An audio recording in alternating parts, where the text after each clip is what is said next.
Falar sobre segurança nas escolas. Infelizmente, desde 2011 foram registrados mais de 10 ataques em escolas e creches. E somente nesse ano já foram 2. Diante disso, como é que ficam os pais e as crianças que têm a escola como um ambiente seguro?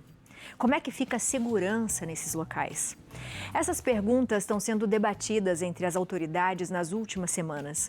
Por isso, hoje a gente recebe no programa para conversar sobre esse tema a diretora da Associação dos Delegados de Polícia do Brasil, Raquel Gallinatti, e a orientadora familiar Simone Fusaro. Que prazer ter vocês duas aqui para falar com a gente sobre esse assunto. Duas mulheres que têm tanto a nos dizer e eu espero que a gente consiga responder algumas das perguntas das pessoas com isso. Sejam bem-vindas. Obrigada. Que bom que deu certo. Prazer, pelo menos pessoalmente, né? Eu te conhecia pelas telas. É verdade, que bom. Quando a gente começa a falar sobre esse assunto, né?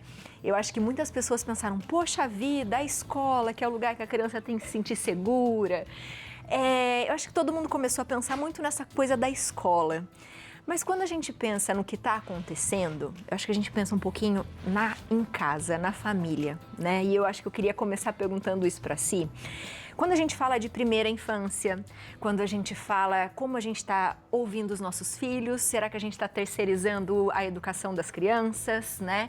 Por causa do trabalho, do ritmo acelerado, sabemos que todo mundo precisa trabalhar, enfim. Será que a gente não está cometendo alguns deslizes aí também, Si?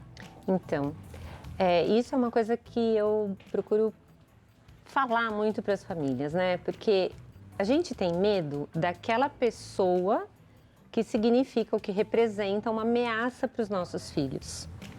Mas o que a gente precisa lembrar é que essa pessoa teve uma família, né? Essa pessoa recebeu uma formação ou não recebeu, né? Ou acabou, ao longo do tempo, não formando um bom caráter, né? Então, muitas vezes, isso é um questionamento que eu trouxe nessa situação toda, é assim, eu tenho medo daquele que vai atacar, mas e o meu filho? Eu sei o que vai dentro da mochila do meu filho? Será que eu sei o que o meu filho assiste? Em que tipo de site, que tipo de mídia ele está envolvido? Qual é a informação que ele está recebendo? Né? Então, é muito fácil, hoje em dia, na sociedade moderna, nós somos vítimas com muita facilidade. Sim. A gente se sente vítima de tudo, né? Tudo nos prejudica, tudo nos ataca, tudo nos fragiliza. Mas assim, e como será que a gente está formando as pessoas? Né? Eu escrevi há um tempo atrás, já um bom tempo atrás, antes de tudo isso, a história do bullying, né? Bullying. Eu falei assim, bom, e como que a gente forma pessoas que não fazem bullying? Porque a gente precisa parar para pensar nisso, né? Quer dizer, olha, os meus filhos sofrem bullying, mas será que os meus filhos fazem bullying? Né? Então, acho que a gente precisa, como família, lógico, preocupar, cuidar, sem dúvida nenhuma, procurar todos os recursos, mas também lembrar de formar bem as pessoas, porque aí os riscos diminuem, né? Com certeza. E quando a gente fala de segurança, né, do lugar seguro, que seria a escola, embora a gente faça de uma forma ampla, o que fazer, como a gente deve seguir dessa forma, o que é uma escola segura, enfim. A gente também às vezes acaba esquecendo, mais uma vez, que eu lembro quando a gente falou sobre a violência contra a mulher, e aí eu falei assim, o que é complicado existe a lei, mas a gente não tem pessoal suficiente para cumprir, né? Para estar ali vigiando, que é o que a gente tem na escola. Será que eu tenho polícia suficiente? Será que eu tenho estrutura suficiente? Porque é tão tarde para a gente ver isso. O que você falaria para a gente, Rá, sobre exatamente essa segurança que a gente tem? Quando a gente fala em educação, não tem como não falarmos em segurança pública. E está transversal a nossa linha de fala, totalmente interligada, porque quando a gente fala em segurança nas escolas, alguns sinais, eles são alarmantes. E a gente não tem ainda um protocolo que possa, então, direcionar aqueles responsáveis pelos estabelecimentos de ensino para diretamente fornecer essas informações para que, de uma forma muito mais rápida, a polícia judiciária tenha uma atuação antes mesmo da prática dos atos criminosos. Estávamos ontem no Senado Federal, numa comissão, justamente falando sobre propostas para ampliação de uma rede de proteção às escolas e políticas públicas. Então, quando a gente vê alguns sinais, por exemplo, uma criança que ela tem uma situação que ela é avessa a relacionamentos interpessoais. Essa criança ou é extremamente introspectiva, ou é uma criança agressiva, que tem o costume de ameaçar outros, o costume da prática do bullying, quando judia animais, alguns indícios também, por exemplo, de atos infracionais correlatos a crimes, o furto ou roubo de patrimônio da escola, a destruição do patrimônio da escola, drogas, álcool, tanto essa criança utilizando drogas ou álcool, adolescente, ou também no entorno da escola, situações em que os professores ou aqueles que estão ali na escola presenciam as crianças ou os alunos que estão nitidamente abandonados pelos seus pais irresponsáveis, aquelas crianças que sofrem maus tratos, assédio moral, assédio sexual, são vários fatores que a gente pode ali colocar como alarmantes. E esse conteúdo de informações, ele pode muito bem estar já de uma forma direcionada a ser entregue para a polícia, e aí a polícia consegue monitorar. Porque quando a gente fala em segurança, a gente vê muita discussão de um policiamento armado, ostensivo, mas a gente esquece que uma polícia eficaz e completa, prevista ali no artigo 144, é um conjunto de atuações, de instituições da segurança pública. A segurança pública é um dever do Estado, mas é uma responsabilidade de todos. Então, quando a Simone fala que as crianças elas devem ser cuidadas, as mochilas verificadas e os pais observando se o perigo não está ali numa ausência de cuidado e proteção daquele próprio filho, que não tem rédeas, por exemplo. Então, é uma situação muito complexa, ela tem sim que ser conversada de uma forma transversal, multidisciplinar, porque senão a solução ela não surgirá efeito. Com certeza não surge efeito. E a educação está ligada nisso, né? Que são pessoas, né? Que estão sendo num processo de educação e formação. Mas muitas crianças, elas ficaram com medo. Eu acho que é uma das vezes que os pais mais tiveram medo também de conversar com as crianças, porque eles também estavam amedrontados, né? Como é que eu mando meu filho para a escola? E se eu não mando, né? Será que vai ser pior? Meu filho está vendo na TV, né? E eu achei até interessante, a gente comentou isso aqui, do papel da mídia, né? De não divulgar fotos, porque a gente sabe que isso também é um precedente para quem gosta de aparecer. Sim. E faz esse tipo de crime, enfim. Mas como é que a gente consegue lidar com esse medo? Com medo dentro de casa, para que a criança continue saindo? Eu acho que isso é um efeito, assim, muito forte da mídia e das redes sociais, né?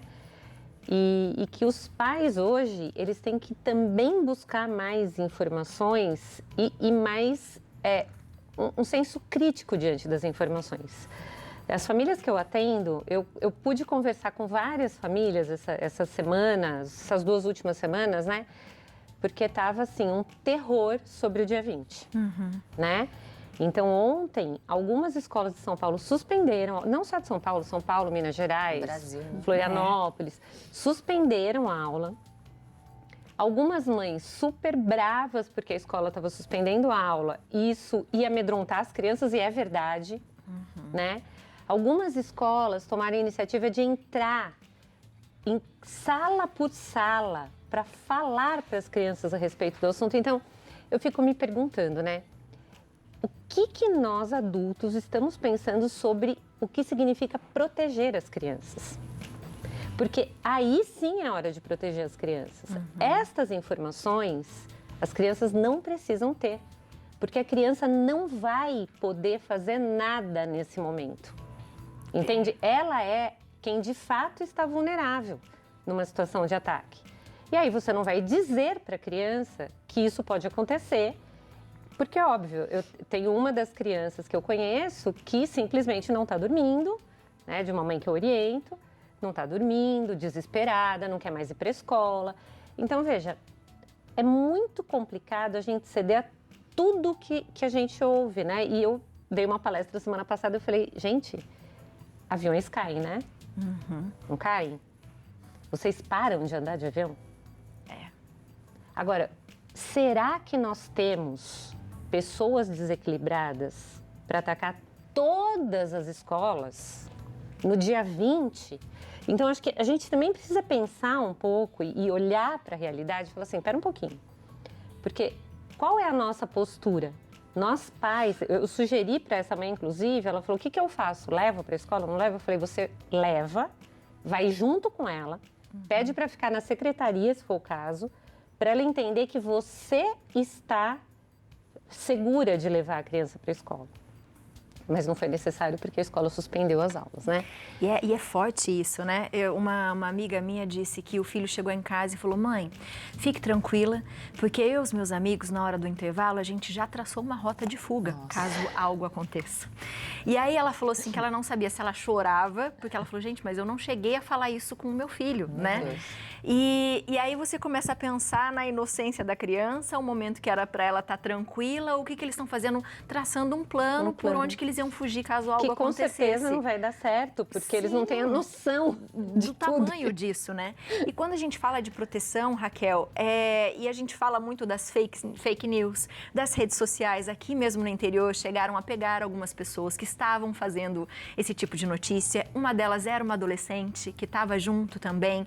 Como isso atrapalha ou ajuda o trabalho da segurança da polícia? Propalar fato criminoso também é crime. Então, essas pessoas, elas são, sim, punidas, elas são responsabilizadas de forma criminal. O que é interessante é que você acabou de falar, olha a situação que a gente está nas escolas, uma situação em que os alunos ou professores, de forma instintiva, tendem a traçar estratégias para sua proteção. A segurança dos alunos, daqueles que estão na comunidade escolar, não pode ser amadora, ela não pode ser instintiva. Nós temos que urgentemente traçar diretrizes e protocolos para a segurança das escolas. E necessariamente a gente precisa dos poderes públicos, a gente precisa do Estado ali nessa atuação para proporcionar a segurança para todos. É bem triste a gente escutar essa sensação de insegurança que já o brasileiro vivencia por negligência da estrutura das instituições de Estado que versam a segurança pública. Hoje, a população lá se sente aprisionada porque ninguém sai tranquilamente nas ruas. Quando a gente fala, ainda tem privilégio, algumas cidades do interior, elas são privilegiadas pela qualidade de vida e segurança. Mas quando a gente fala na cidade de São Paulo, por exemplo, não existe a possibilidade da pessoa andar tranquilamente nas ruas. E essa sensação de insegurança, de medo, foi transferida automaticamente para as crianças. Então, é algo que é preocupante e que traumatiza aquela pessoa em formação. Isso é óbvio, né? Com certeza. Léo, tem uma perguntinha para vocês. Tem uma perguntinha. A gente está falando aí de mais de 300 mil escolas no Brasil, né? A gente sabe que é um problema muito grande. E o investimento do governo é de quase 4 bilhões. E a gente também sabe que colocar um policial armado em cada escola é inviável, não tem como fazer isso. Eu nem sei se resolveria também, porque daqui a pouco o policial vai ficar resolvendo briga de escola, né? Enfim, se chegou tarde ou não na escola, acho que não é o papel do policial fazer isso, na minha opinião, claro. Você acha que esse investimento deveria partir mais para a questão psicológica, um acompanhamento psicológico diário em todas as escolas, por exemplo, da pré-escola até a formação do aluno? Eu? Então, Léo, assim, eu acho que na verdade, eu não sei se precisa de um acompanhamento psicológico. A gente precisaria de professores muito bem formados. E nós precisaríamos investir mais numa educação personalizada. Porque o que a Raquel traz, que é assim, conhecer bem o aluno. E aí a gente encaminhar este aluno que a gente percebe que não está tendo um bom desenvolvimento. Então, esta pessoa precisa de uma ajuda, essa família precisa de uma ajuda. A gente desenvolveu um projeto piloto numa escola em São Paulo, eu e um diretor de escola pública, onde a gente trabalha com as virtudes dentro da escola. E no projeto nós colocamos alguns tutores que visitam a casa da criança.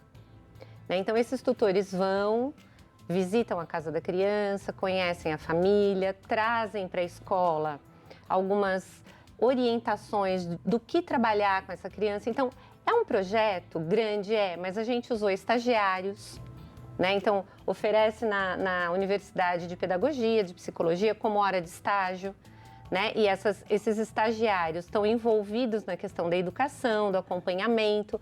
Eu acho que isso precisa... A gente não pode trazer muitos especialistas para dentro da escola, mas a gente precisa ter uma estrutura escolar eficaz, que conhece de fato cada criança que está lá dentro, né? Porque essa comunidade escolar, então aí se eu conheço essa criança e ela está com dificuldade, então a gente vai acessar um trabalho de psicólogo, vai avisar, né, de repente, aquela unidade policial que está envolvida naquela região. Então, olha, tem um caso aqui que a gente está verificando, que tem um distúrbio de conduta mesmo, né? Então, acho que isso é mais eficiente do que simplesmente a gente colocar um psicólogo lá e aí a gente terceiriza para esse profissional que também fica sozinho ali dentro e muitas vezes não consegue resolver o problema, né? Então, acho que precisa ser uma mudança mais estrutural do ponto de vista de como a gente vê a educação. E como que a gente poderia falar isso em segurança, Raquel? O que poderia ter de alternativa para isso? Para que ajudasse, por exemplo, numa inteligência da polícia, por exemplo? Não, essa abordagem, estruturalmente, a gente não poderia, por exemplo, terceirizar a educação como valores, como ética, como padrões de conduta para uma escola. Deveria partir da família. E aquele ditado, eduque a sua criança para que quando adulto ele não seja punido, vale essa premissa. Então a gente percebe que quando a gente fala só em determinada esfera, não vai ter solução. São alternativas e soluções conjuntas. Não só o policiamento ostensivo preventivo, um policiamento de inteligência, um acompanhamento psicológico, uma atuação ali da própria escola, perceber o que é um sinal de alerta e tudo isso já monitorado.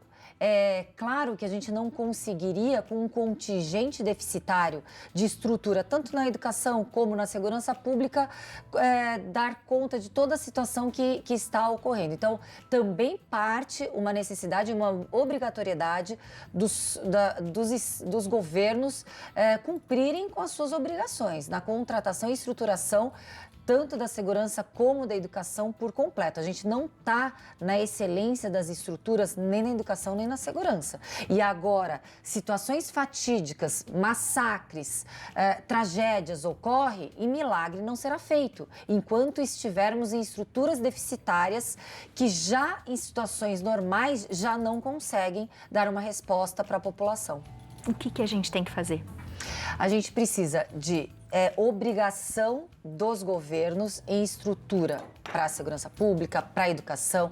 A gente tem que saber, sim, que a família, o núcleo familiar é muito importante para toda essa formação da sociedade, porque quando vai parar na porta da delegacia é porque nenhuma esfera social deu certo. Deu errado na família, na sociedade, na escola. E você estava falando aí, a psicóloga não vai resolver, a polícia também não vai resolver. São situações após a prática dos crimes. E o que a gente tem que perceber é antecipar, é impedir o crime, impedir a tragédia, através de um conjunto coordenado, conglobante de políticas públicas sérias e eficientes. Eu ficaria horas falando com várias perguntas. Eu gostaria muito que vocês voltassem para a gente falar mais sobre esse assunto, que eu acho que é importante para os pais. E eu vou me apropriar de uma frase sua que eu gostei muito, além de os papais olharem as mochilas das crianças, eles também devem ficar atentos aos corações das crianças, para a gente entender certinho quem que é o seu filho, o que ele está passando, se ele precisa te dizer algo, né? Ou se de repente você, papai, não está conseguindo ver e a gente sabe que não é por mal, né? Mas de repente está faltando alguma coisinha aí, então tente observar também o coração e a mochila da sua criança junto, que eu acho que vai ajudar bastante, né? Com certeza. Muito obrigada por hoje. Eu espero agradeço. muito que vocês voltem mais vezes, porque eu acho que é um assunto desafiador para a gente falar, né? E às vezes a gente quer falar até mais coisas, mas eu acho que é necessário, é um assunto necessário para a gente falar sempre para todo mundo, para a gente viver numa sociedade igualitária, que a gente tenha vontade e liberdade para ir e vir com mais segurança, né? né? E que realmente a gente fale mais para que essas estruturas também melhorem, que a gente tenha mais concursos públicos, né? Mais interesses, para que a gente tenha mais profissionais por aí. Você de casa ficou com alguma dúvida? Então faz o seguinte. Quer falar mais sobre isso? Então manda mensagem para elas, ó. Da Raquel, Instagram, @RaquelGalinatti com 2 L's. E o da Simone, @Cifusaro. Muito obrigada mais uma vez. Obrigada a você. Obrigada. Beijo para vocês. Léo.